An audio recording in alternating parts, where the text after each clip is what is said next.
cukur. Rambut panjang, cukur. Harus rapi.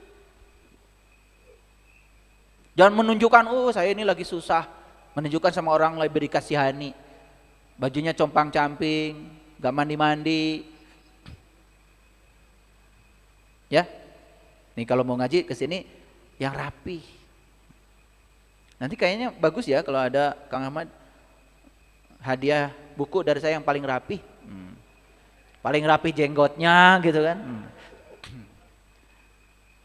Karena agama itu ya rapi gitu. Agama itu perlente, sehat, rapi, ya, energetik, kuat, gitu.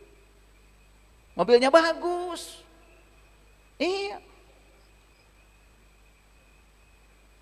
Duitnya banyak, gitu kan. Allahnya maha kaya. Gimana sih kalian itu? Allahnya maha kaya minta sumbangan terus.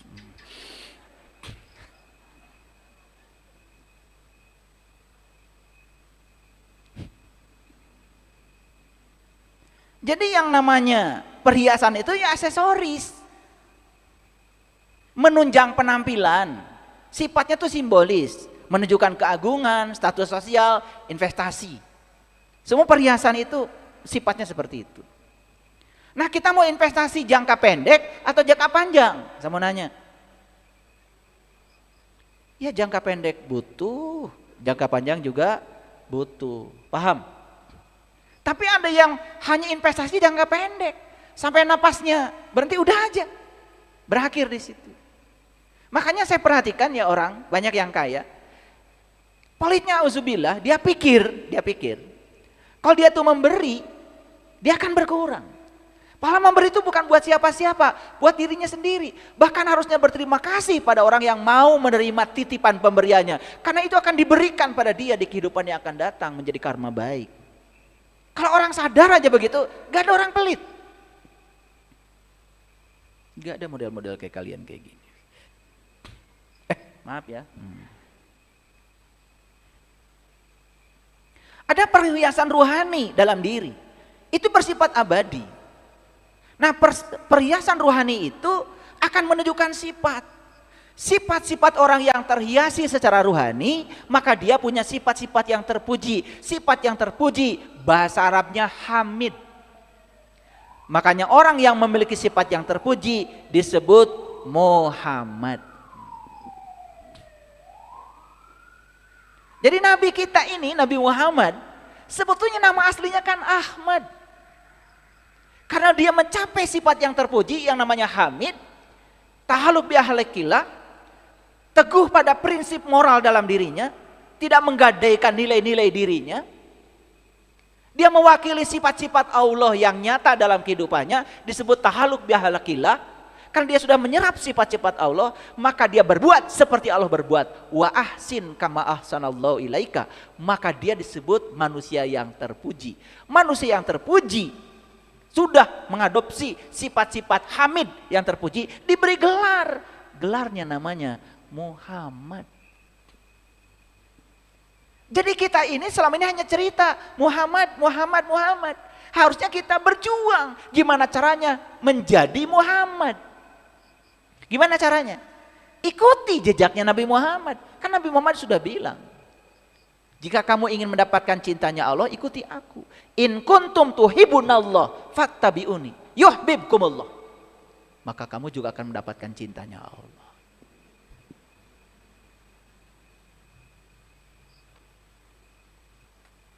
Ulangi. Mau perhiasan fisik atau perhiasan dalam rohani? Nih saya kasih tahu, kalian bersolek kayak apa ya? Ya, dimerah-merahin kayak apa? Kayak habis ditinjuin. Kalau dalamannya tidak pernah dihiasi, aduh, gak ada energinya. Makanya orang yang sudah terang di dalam, hanya hadir saja dalam kegelapan, tidak usah melawan kegelapan, kehadirannya saja sudah menjadi berkah di mana kegelapan akan lenyap sesaat. Oke, jujur ya, kalian datang ke tempat arisan, banyak gak yang nyambut? Banyak apa tidak? Banyak gak yang meluk itu? Ibu luar biasa, ditunggu-tunggu dari tadi, alhamdulillah bisa hadir lagi. Gitu apa tidak? Aduh ibu lagi. Dia lagi. Pasti itu cerita kejelekan suaminya. Pasti cerita habis beli emas 1 gram.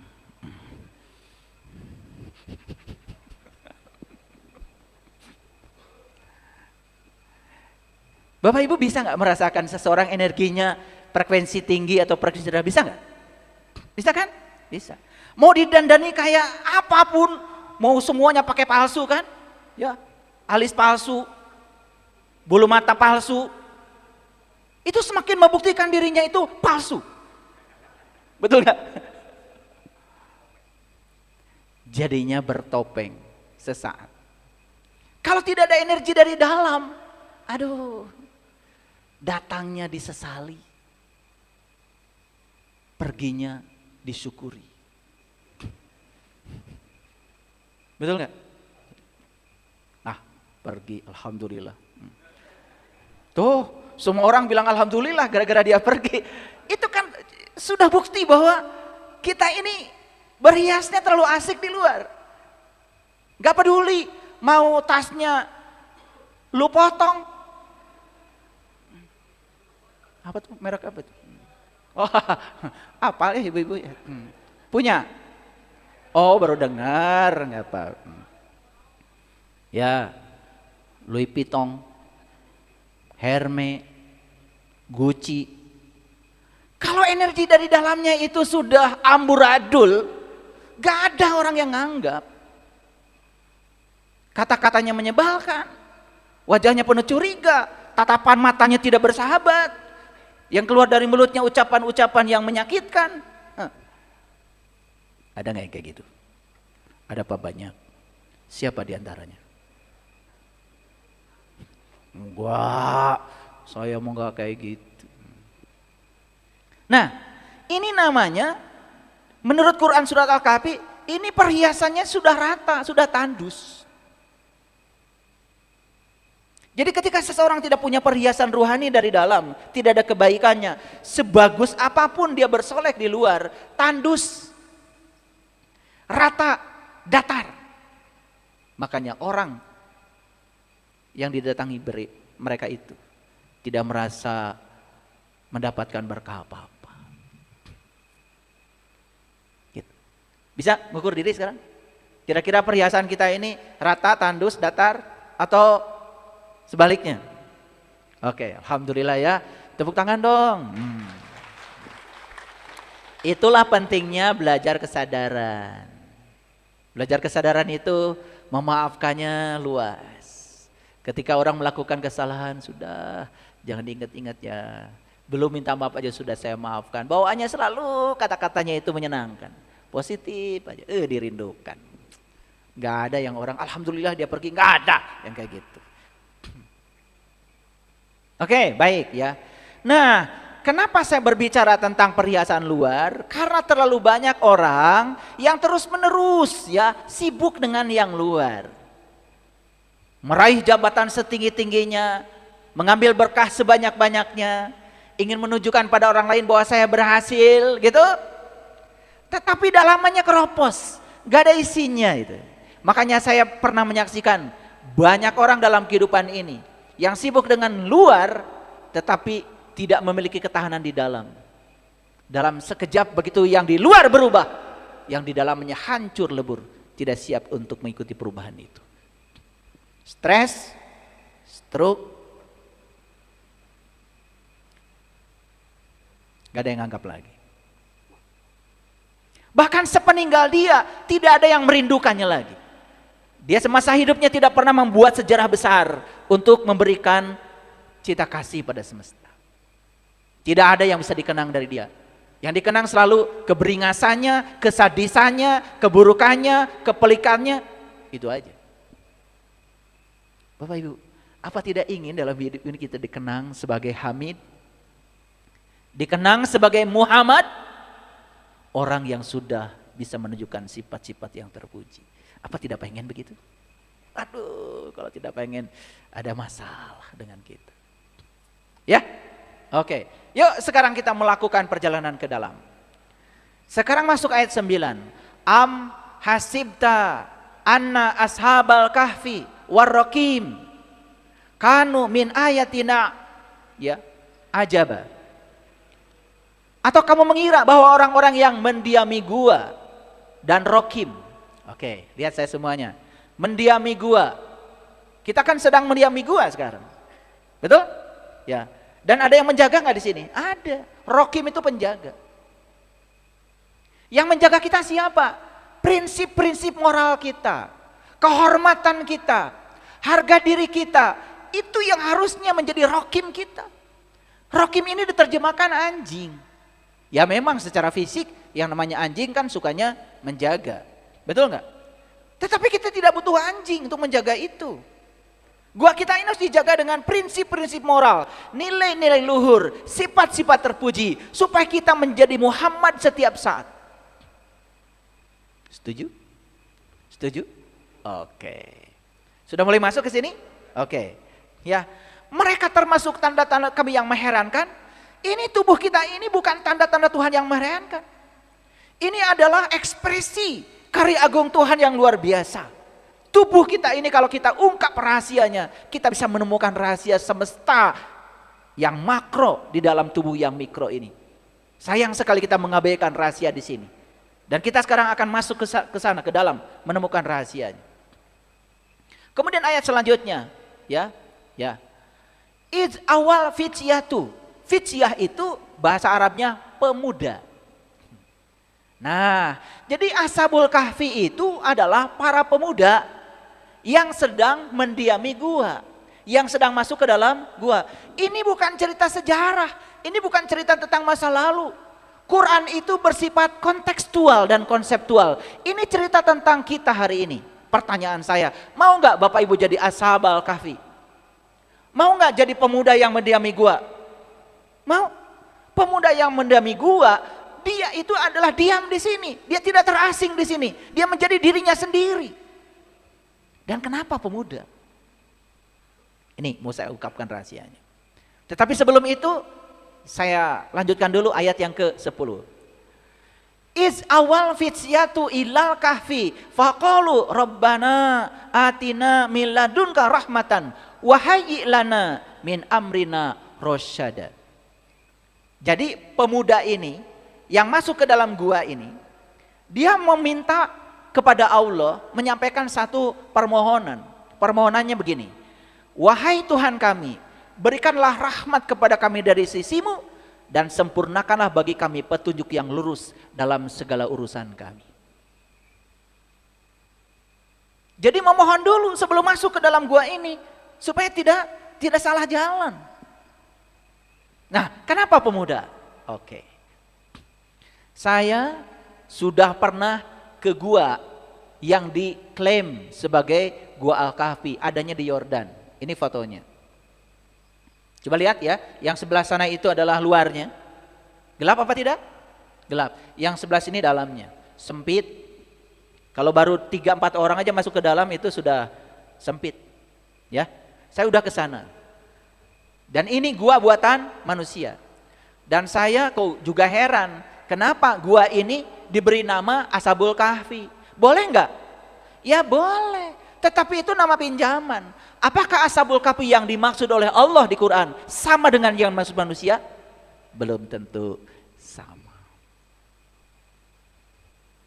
Gak mungkin Allah cerita gua yang ini udah kecil, gelap, jauh lagi.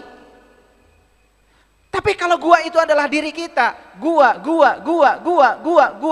masuk akal? Apakah Allah ada di sini? Apakah bersama kita? Apakah kita bisa meniti ke dalam diri? Nggak usah jauh-jauh ke sana, berarti ongkos. Bahkan orang Yordan sendiri tidak percaya kalau yang dimaksud dengan Ashabul Kahfi di Quran sama dengan Ashabul Kahfi nama gua yang di Yordan. Orang Yordan sendiri tidak percaya. Saya pernah dialog dengan jubir saya, tour guide saya. Dia sendiri nggak percaya. Mari kita buktikan sekarang. Ashabul Kahfi itu siapa? Pemuda yang mendiami gua. Supaya apa? Jadi orang yang beriman. Bagaimana mungkin kita masuk ke dalam gua yang fisik, keluar dari situ tiba-tiba jadi orang beriman? Gak mungkin. Dan iman kepada Allah berarti kita harus meniti ke dalam diri, bertemu, mengenal Dia yang bersama dengan kita. Perjalanannya keluar apa ke dalam? Keluar. Masuk akal nggak omongan saya? Masuk akal? Oke. Tertarik ke sini? Saya kasih tahu ongkosnya 67 juta. Ya kalau mau jalan-jalan ke sana boleh-boleh aja. Ya, jangan a priori. Saya juga udah ke sana. 67 juta bayar. Dari sini saya terbang ke Mesir dulu, dari Mesir baru ke Yordan. Sekalian dari Yordan saya nyebrang lewat belakang masuk ke Palestina, ke Yerusalem. Karena kita tidak punya hubungan diplomatik dengan Israel. Jadi satu-satunya cara adalah menggunakan jalan belakang. Gitu. Ya? Oke, saya tidak mau cerita itu. Tapi lihat gua ini, ada yang tertarik ke sini? Ya kalau mau jalan-jalan nggak apa-apa. Kalian supaya difoto. Ya. Tapi kalau sudah pergi ke sana dan foto, jangan mentang-mentang Ashabul Kahfi. Betul nggak? Emang pulang dari sana, masuk ke gua sebentar, keluar tiba-tiba jadi orang beriman? Ya enggak.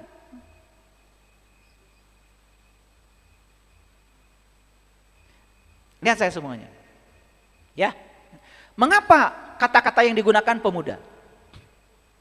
Lagi-lagi, mengapa bukan pemudi? Benar nanya enggak gitu? Ini perlu bertanya itu, ya. Kenapa pemuda bukan pemudi? Oke, saya mau jelaskan dulu. Lihat saya semuanya supaya tidak salah kaprah. Ada yang pernah umroh? Acungkan tangan. Haji. Wih, luar biasa. Banyak Pak Haji berarti di sini ya. Banyak Ibu Haja ya. Oke. Haji, umroh itu sering disebut perjalanan ruhani. Ya, bukan perjalanan jasmani loh. Walaupun yang berangkat jasmani jauh juga ikut, tapi perjalanan ruhani. Makanya di ritual haji yang pakai kain ihram itu cuma laki-laki. Awas ya, perempuan enggak, pakai baju putih aja. Ya. Nah, begitu sa'i yang lari laki-laki. Perempuan walaupun guru senam gak boleh lari.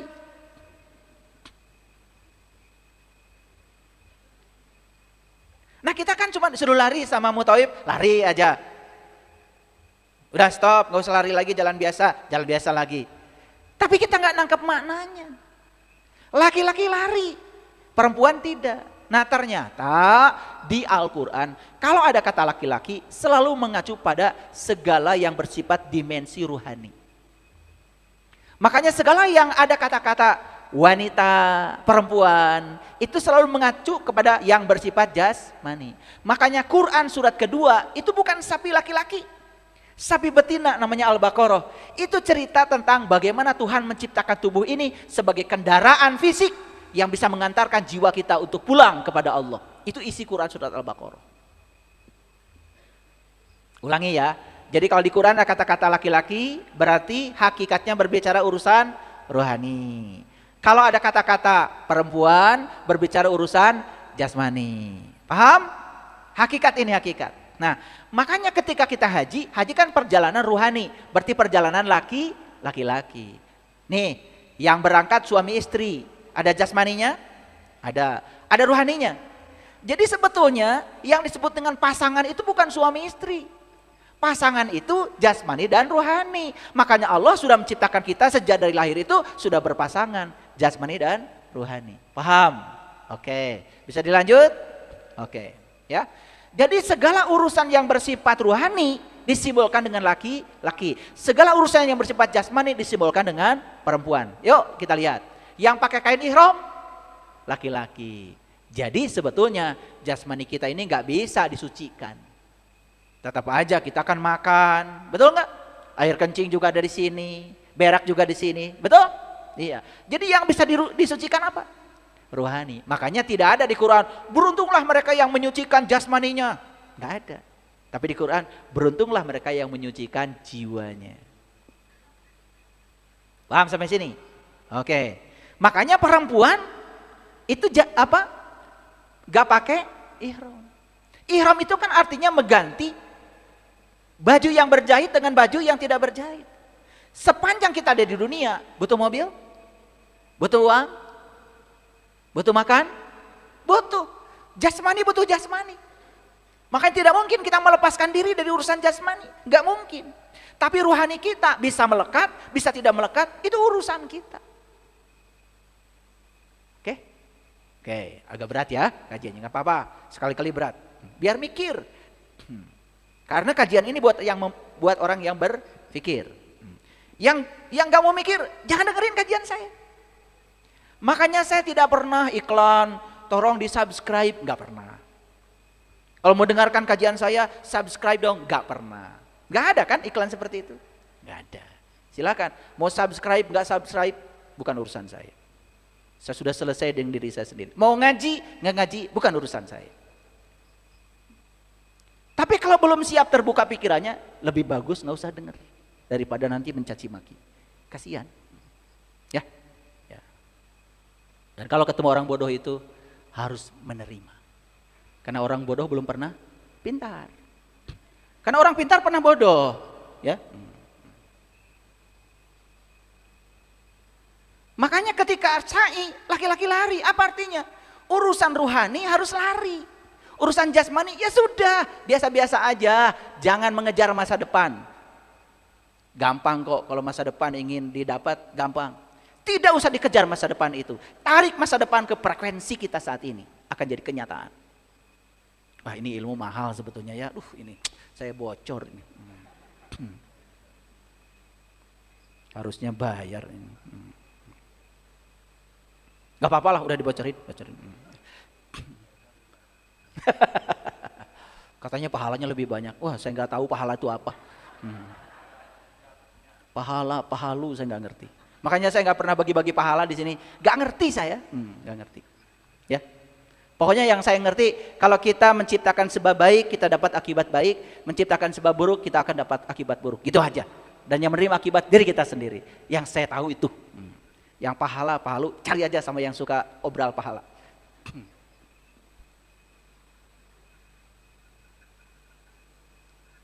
Mengapa di Quran surat Al-Kahfi itu ceritanya pemuda, bukan pemudi. Pemuda laki-laki, pemudi perempuan. Karena perjalanan ke dalam diri ini perjalanan ruhani, baik bapak-bapak maupun ibu-ibu. Makanya kalau di Quran ada kata-kata arijal qawwamuna 'ala nisa. Laki-laki itu pemimpinnya perempuan. Awas, bukan yang boleh jadi presiden itu hanya laki-laki, bukan. Ruhani pemimpin jasmani. Yang boleh jadi pemimpin adalah mereka yang ruhaninya sudah hidup, yang bisa memimpin jasmaninya. Siapapun itu, mau ibu-ibu, mau bapak-bapak, gak peduli. Gitu. Baru Islam tuh keren, tidak memarginalkan kaum Hawa, karena semua diberi kesempatan yang sama. Yang penting yang ruhaninya sudah bisa memimpin jasmaninya, berhak jadi pemimpin. Tapi yang ruhaninya masih dikendalikan jasmaninya, bahaya jadi pemimpin, baik laki-laki maupun perempuan. Korupsi, kehormatannya akan jatuh. Oke, lanjut. Oke, pernah dengar gak di Quran surat Al-Waqiah ada kata-kata gini, yatufu alaihim wildanum mukhalladun. Mereka dikelilingi oleh anak-anak muda yang tetap muda. Pernah dengar gak itu? Ya. La yasma'una fiha lagwa wa la ta'sima illa qilan salama salama. Qila, dengung. Ikhfa itu. Nggak boleh kilan, nggak boleh. Kalau kilan tuh kalau menghadapi huruf idhar. Paham ya? Jadi bacanya illa la 2 harokat. Qi 2 harokat. La salama gitu ya. Silakan Bu Yati. Kayak di TV saya ini.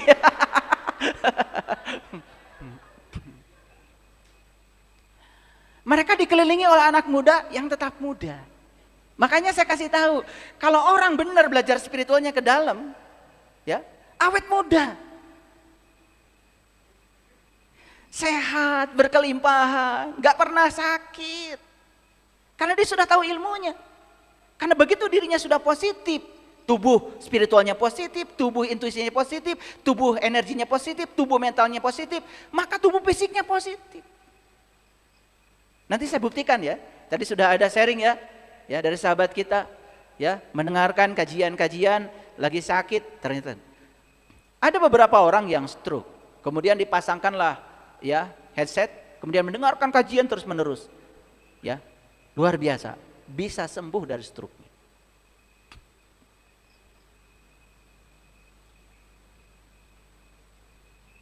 Jadi artinya kalau seseorang sudah di frekuensi tinggi, sudah di getaran tinggi, sudah di surga, maka dia akan menarik semua yang berfrekuensi tinggi. Menarik orang-orang yang menyenangkan, menarik situasi yang menyenangkan, menarik hal-hal yang menyenangkan. Dia sudah menjadi magnet untuk bisa menarik yang serupa dengan frekuensi dia. Like attracts like. Itu sains. Makanya tidak ada kata-kata yang keluar dari orang yang sudah damai dengan dirinya, kecuali kata-kata yang damai dan mendamaikan. Gak ada umpatan, gak ada hujatan, gak ada. Orang mau bajunya pakai apa, dandanannya kayak apa, sorbannya sepanjang apa. Kalau yang keluar dari mulutnya adalah hujatan, kebencian, dia belum selesai dengan dirinya sendiri. Dia masih tinggal dalam neraka di frekuensi rendah. Tidak bisa direkayasa, dimanipulasi, tidak bisa berpura-pura baik, gak bisa. Baik itu tidak bisa berpura-pura. Baik itu ya harus baik. Jadi kenapa pemuda? Karena yang sedang melakukan perjalanan ke dalam ini adalah rohani. Kenapa pemuda bukan orang tua? Karena siapapun yang melakukan perjalanan rohani ke dalam, maka dia akan energetik, penuh semangat, tetap muda. Dikelilingi oleh yang muda dan tetap muda.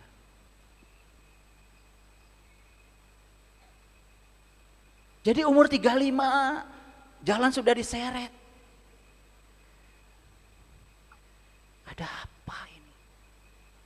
Itu pasti gambaran, karena tubuh ini cerminan dari kualitas jiwa. Orang yang jiwanya amburadul, fisiknya amburadul. Gampang bacanya, ya. Umur masih muda, matanya berair. Itu masalah jiwa itu. Itu bukan fenomena fisik. Oke? Ya. Saya ingin menyampaikan satu kata-kata bagus ini dari Stephen Leacock. Stephen Leacock mengatakan begini. Kita tidak berhenti tertawa karena kita menjadi tua. Jadi kalau ada orang yang mengatakan tertawa itu haram, dia harus belajar lagi agama itu. Ternyata tertawa yang penuh dengan kesadaran menghasilkan dopamin, endorfin, serotonin yang menjaga ketahanan fisik, daya imunitas, kebahagiaan. Itu adalah hormon-hormon yang dihasilkan oleh pineal gland. Di sini nih. Kelihatan tuh yang kurang tertawa, senyum berat. Makanya otaknya itu hanya memproduksi hormon-hormon adrenalin. Namanya itu hormon kortisol. Bawaannya negatif aja, ya. Ya, makanya orang yang kayak gitu itu biasanya boros bedak. Ya, udah ditebelin tetap aja kelihatan kan? Gitu. Nah, kita tidak berhenti tertawa karena kita menjadi tua. Awas ya. Jangan pernah mengatakan, karena saya sudah tua saya akan berhenti tertawa. Awas. Makin tua makin sering ya tertawanya. Terutama mentertawakan diri sendiri. Kita menjadi tua karena kita berhenti tertawa. Justru karena berhenti tertawa, jadi tua. Garis-garis ininya tuh kelihatan yang kurang tertawa itu. Makanya kalau di tempat saya, di pusat pelatihan hidup sehat, saya mengobati orang-orang sakit dengan meditasi tertawa. Kemarin saya ajak meditasi tertawa, tapi tertawa dengan kesadaran.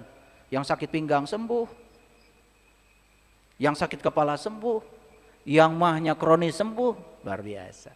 Setelah itu saya ajarkan bagaimana memprogram air supaya air yang diminum itu menjadi sumber kebahagiaan, sumber kedamaian, sumber keberlimpahan, sumber kesuksesan, bisa, bisa. Karena air itu ternyata menurut Profesor Masaru Emoto bisa menyimpan data. Dia bisa merespon semua emosi yang disampaikan manusia. Makanya hati-hati ketika kalian minum. Makanya orang tua kita dulu kalau ada yang sakit anaknya ambil air, ya mungkin hanya bilang terima kasih air, kamu keren. Mungkin gitu aja doanya. Suruh minum udah bagus. Itu bukan ilmu nujum itu bukan bid'ah. Antum a'lamu bi umuri dunyakum, kata Nabi Muhammad. Urusan peradaban di zamanmu mungkin berbeda dengan di zamanku. Makanya belajar agama terus ke depan, bukan ke belakang. Kalian kalau sudah makan kurma, wih, kayak ahli surga. Kasihan dong tukang nanas. Ya di zaman Rasul orang makan kurma dan nggak ada nanas. Di sana yang tumbuh cuma kurma. Itu tradisi, itu geografi, tidak kaitannya dengan spiritual. Ya, kalian tuh rubah ya. Kalau Ramadan buahnya jadi kurma. Sekarang udah nggak beli lagi kan? Kembali lagi ke pisang, nanas. Betul nggak? Aduh, bodoh banget ya. Yuk lihat saya semuanya. Bagaimana supaya tetap muda dan sehat? Tadi apa? Jangan berhenti tertawa. Terutama mentertawakan diri sendiri. Yang kedua, kendalikan emosi. Kelola perasaan kita. Jaga ketenangan saat kita menghadapi masalah. Itu terutama. Jaga perasaan ketika ada masalah. Jangan perasaan kita jatuh terbawa arus masalah. Saya kasih tahu. Rem di situ. Ketika sakit, jaga perasaan kita.